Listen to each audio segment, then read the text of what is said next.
উজনি অসমত যি বান বিভীষিকাই কাল ৰূপ ধৰিছিল আৰু তাৰ পিছতে যি বানে ধোৱা আচলতে উজনি অসমৰ গোলাঘাট, যোৰহাট, শিৱসাগৰ, তিয়ক, চৰাইদেউ আদিকে ধৰি কেইবাখনো জিলা বানত প্লাবিত হৈছিল আৰু তাৰ সেই অঞ্চলৰ ৰাইজ আচলতে বানত ডুব গৈছিলে আৰু দেখা পোৱা গৈছে যদিও এতিয়া বৰ্তমান বান শুকাইছে, বানপানী শুকাইছে, কিন্তু মানুহৰ ঘৰ এতিয়াও চাদৰ ওপৰলৈকে পানী আছে। এতিয়াও মানুহৰ মানুহৰ যি কষ্ট, সেই কষ্ট আৰু এই মানুহক সহায় কৰিবলৈ ৰাজ্যৰ লগতে ৰাজ্যৰ বাহিৰৰ পৰা প্ৰতিজন লোক ওলাই আহিছে। আচলতে মানুহে মানুহৰ বাবে এই কথাষাৰি যেন এই যে উজনি অসমত যি বানপানীত প্লাবিত হৈছে সেই অৰ্থ যে আজি সঁচা অৰ্থত ওলাই পৰিছে। আৰু বৰ্তমান আমি উপস্থিত আছো নগাঁও কলেজৰ সন্মুখত, যি নগাঁও পৌৰসভাৰ কাৰ্যালয় আছে তাৰ সন্মুখত। ইয়াত যি সদৌ অসম বাঁহী শিল্পী সমাজৰ উদ্যোগত তেওঁলোকে এনেকৈ বাঁহী বজাই নগাঁও চহৰৰ মাজেৰে তেওঁলোকে বান সাহায্য বিচাৰি এক পদক্ষেপ লৈছে আৰু আচলতে এই যি পদক্ষেপ আচলতে তেওঁলোকে লৈছে সঁচাই শলাগ ল'বলগীয়া। আৰু আচলতে যি সময়ত অসমৰ শিল্পী সমাজ, অসমৰ যি আচলতে ৰাইজ ওলাই আহিছে উজনি অসমৰ বানাক্ৰান্ত লোকসকলক সহায় কৰিবৰ কাৰণে, আৰু এনেকৈ অসমৰ যি সদৌ অসম বাঁহী শিল্পী সমাজৰ উদ্যোগত এনেদৰে উজনি অসমৰ বানাক্ৰান্ত লোকসকলক সহায় কৰিবৰ কাৰণে সাহায্য বিচাৰি তেওঁলোকে এনেকৈ বাঁহী বজাই এক ব্যতিক্ৰমী ধৰণৰ পদক্ষেপ গ্ৰহণ কৰিছে আৰু কেমেৰা সহযোগে পৰিৱেশ দেখুৱাইছে। ইয়াত নগাঁও জিলাৰ আচলতে যিসকল বাঁহী শিল্পী আছে, বাঁহী বাদক আছে, তেওঁলোক এনেকৈ ওলাই আহি যি উজনি অসমৰ বানাক্ৰান্তসকলক সহায় কৰিবৰ কাৰণে এনেদৰে এক ব্যতিক্ৰমী পদক্ষেপ লৈছে। আমাৰ লগত নগাঁৱৰ বাঁহী বাদক নৱজ্যোতি আছে, মই কিছু মন্তব্য ল'ব চেষ্টা কৰিম। এক ব্যতিক্ৰমী পদক্ষেপ বাঁহী বজাই যি উজনি অসমৰ আচলতে যিসকল বানাক্ৰান্ত আছে, ইতিমধ্যে অসমৰ প্ৰত্যেকগৰাকী ৰাইজ ওলাই আহিছে, শিল্পী সমাজ ওলাই আহিছে, কণ্টেণ্ট ক্ৰিয়েটৰ ওলাই আহিছে। আজি আপোনালোকে এক ব্যতিক্ৰমী পদক্ষেপ হাতত লৈছে, কি ক'ব? আচলতে খুবেই ভাল লক্ষণ। আচলতে অকল বাঁহী বাদক বিলাকে মিলি পেলাই কেতিয়াও একো কৰিব পৰা নাছিলে, কিন্তু কিয় নাছিল, কোনো এখন আমাৰ এটা নিৰ্দিষ্ট গোট নাছিল। জুবিনদাৰ সেই সময়তে আমি সমগ্ৰ অসমৰ বাঁহী বাদকবোৰ লগ হৈ সদৌ অসম বাঁহী শিল্পী সমাজ নামেৰে এই সংস্থা আমি গঠন কৰিছিলোঁ আৰু তাৰ ব্যৱস্থাপনাতে সদৌ অসম, আজি ইয়াত অকল নগাঁওখিনি যদিও আছোঁ, আমি সদৌ অসম বাঁহী শিল্পী সমাজৰ পৰাহে আমি কামটো কৰিছোঁ, অকল নগাঁৱৰ পৰা নাই।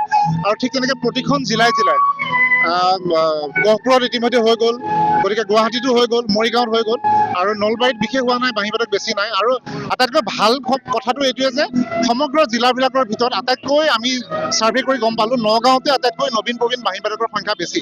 আমি ভাবিলোঁ সেইকাৰণে নগাঁৱৰ পৰা আমি এটা কৰোঁ। আমি কেইদিনমান আগতেই কৰা কথা আছিল, কিন্তু আমি নগাঁৱত এটা আইনী জাৰা এটা দি থোৱা আছিল, ধাৰা তাতে বন্ধ হৈ আছিল, গতিকে আমি কৰিব পৰা নাছিলোঁ। আৰু DC ছাৰৰ আমি যিটো আজি পালোঁ পাৰ্মিশ্যনটো, গতিকে সমগ্ৰ বাঁহী বাদক আমি লগ হৈছোঁ আৰু বাঁহী বাদক আহিছিল। আমি দিনৰ ভাগতো কৰিলোঁ, আটাইপতি বা বৰবজাৰ ফালে কৰিলোঁ, খুব ভাল সমাদৰ। আচলতে ইয়াতো সমাদৰ পাইছোঁ মানুহৰ, কিন্তু তাত ই ৰিক্সা চালক, বৰবজাৰৰ দোকানীসকলে আমাক যথেষ্টখিনি সহায় কৰিছে, যোনে যি পায় তেনেকৈ সহায় কৰিছে।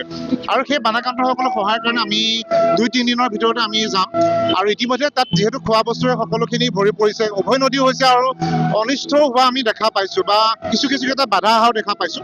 সেইবাবে আমি ভাবিলোঁ বানপানী আচলতে আহোঁতে মানুহৰ যিমানখিনি কষ্ট হয়, সেই কষ্টখিনি বিনিময়ত তেওঁলোকে এটা ৰিলিফ পাইছে, কিন্তু বানপানী পিছৰ পৰ্যায়ত আচলতে বেছি কষ্ট হয়। মানুহে ঘৰলৈ যোৱাৰ লগে লগে এটা ডাঙৰ বেমাৰ আজাৰ। গতিকে আমি সমগ্ৰ বাঁহী শিল্পী সমাজৰ তৰফৰ পৰা আমি এটা ফ্ৰী মেডিকেল চেকআপৰ কথাও চিন্তা কৰিছোঁ, লগতে ল'ৰা ছোৱালীৰ শিক্ষা ব্যৱস্থাৰ ওপৰত লক্ষ্য ৰাখি বহি কিতাপৰ পৰা আদি কৰি বেগ, সেইখিনিও আমি চিন্তা কৰিছোঁ। লগত আমাৰ খোৱা খাদ্য সামগ্ৰীখিনি থাকিবই, গতিকে ডেটাইল, ফেনইলৰ পৰা আদি কৰি গোটেই বস্তুখিনি, আৰু ঘৰলৈ যোৱাৰ লগে লগে বেডশ্বীট, পিলো কভাৰ, আমাৰ আঁঠুৱা, এই গোটেইখিনি বস্তু লাগিব। যিসকল উজনি বানাক্ৰান্ত কিছুৰ কাপোৰো পৰ্যন্ত নাই, কাপোৰো পিন্ধিবলৈকেও নাই, একেবাৰে এটা দুখ লগা ছবি আচলতে। গতিকে কেনেকুৱা ধৰণৰ আপোনালোকে আৰু ব্যৱস্থা কৰিম বুলি ভাবিছে? ইতিমধ্যে আমি কাপোৰৰ কথাও ভাবিছোঁ, কিন্তু কাপোৰখিনি এতিয়া আজিকালিৰ ভিতৰত কাপোৰটো আগতে প্ৰথম ষ্টেপ বাই ষ্টেপ বস্তুবোৰ হৈ আছে। প্ৰথম অৱস্থাত খুব পানী, খাদ্য সামগ্ৰী এইবোৰ গৈছিলে, পিছত লাহে লাহে ভাত খোৱাৰ বস্তুবিলাক গৈছিল, তাৰপিছত এতিয়া কাপোৰবোৰ যাবলৈ আৰম্ভ কৰিছে। গতিকে আমিও মানে গোটেই সমগ্ৰ অসমৰ বাঁহীবাদকখিনি আমি লগ হৈ আমি এখন মিটিং কৰিলোঁ, যোৱাকালি অনলাইন মিটিং কৰিলোঁ। প্ৰতিখন জিলাৰ পৰা দুজন দুজনকৈ লোৱা হৈছিল। গতিকে তাত আমি তাৰ স্থানীয় যিবিলাক খুব দ জেগাত আমি মিডিয়া যদিও গৈছে, মানুহ যিয়ে সহায় কৰিব পৰা নাই, তেওঁলোকৰ পৰা আমি বুজ ল'ব বিচাৰিছোঁ যে তেওঁলোকক আমি ছাৰ্ভে এটা কৰিব বিচাৰিছোঁ। তেওঁলোকৰ বৰ্তমান অভাৱটো কি বস্তু তেওঁলোকে পোৱা নাই। আচলতে আমি কাপোৰ লাগে বুলি কাপোৰকে দিব বিচৰা নাই, কিয়নো কাপোৰ ইতিমধ্যে উঠি আছে। গতিকে তেওঁলোকৰ যিখিনি বস্তু প্ৰয়োজন বুলি ভাবোঁ তেওঁলোকে বিচাৰিছে, সেইখিনি বস্তু, কাৰণ আমাৰ হাতত পৰ্যাপ্ত পৰিমাণৰ ধন আহিছে। গুৱাহাটীৰ পৰা যথেষ্ট কালেকশ্যন হৈছে, নগাঁৱৰ পৰা আমি এতিয়া হিচাপ কৰা নাই কিমান উঠিছে, যোনে যি পাৰে তেনেকৈ কৰিছে। মই কেমেৰা সহযোগী ইয়াৰ আচলতে যি বাঁহীৰ সুৰত আচলতে সোণেৰে সজোৱা পজা জহি খহি যায়। আচলতে সঁচাই উজনি অসমৰ যিসকল প্ৰাণাকান্ত লোক আছে, তেওঁলোকৰ নিজৰ যিখন আচলতে সপোনৰ ঘৰ, সেইখনো বানে উটুৱাই লৈ গৈছে।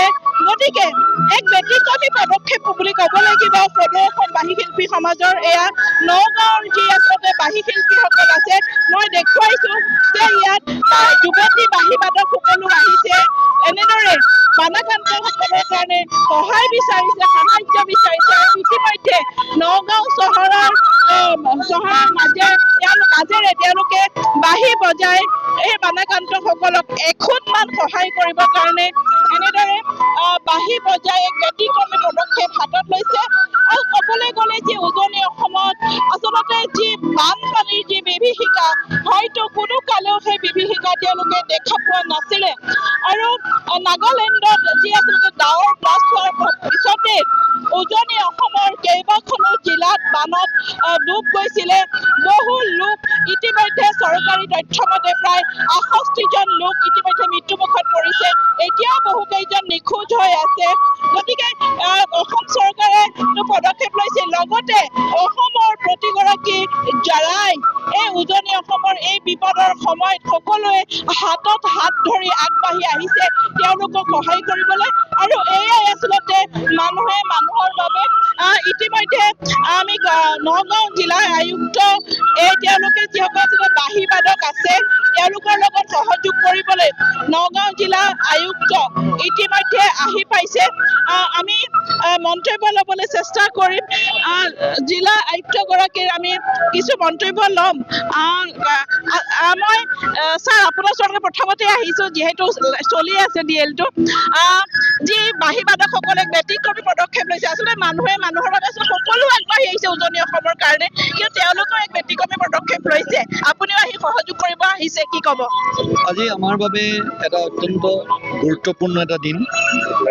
চব আমাৰ যিসকল সংগীত শিল্পী, আমাৰ যিসকল সংস্কৃতিৰ লগত জড়িত নতুন প্ৰজন্ম, তেওঁলোকে সংগীত অথবা তেওঁলোকৰ বাঁহীৰ সুৰৰ জৰিয়তে আজি ৰাইজক মোহিত কৰি এটা খুব ডাঙৰ এটা মেছেজ এটা আগবঢ়াব বিচাৰিছে।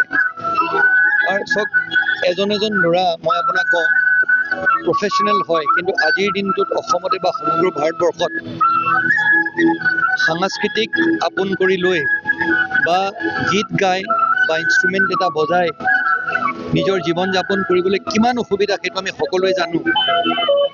আৰু তৎসত্ত্বেও তেওঁলোকৰ নিজৰ জীৱনৰ সংঘৰ্ষৰ লগত তেওঁলোকে জড়িত হৈ থাকিও আজি ইমান সুন্দৰকৈ আমাৰ নতুন প্ৰজন্ম আহি ইয়াত বানপীড়িত ৰাইজৰ কাৰণে কিবা এটা তেওঁলোকে কৰিব বিচাৰিছে।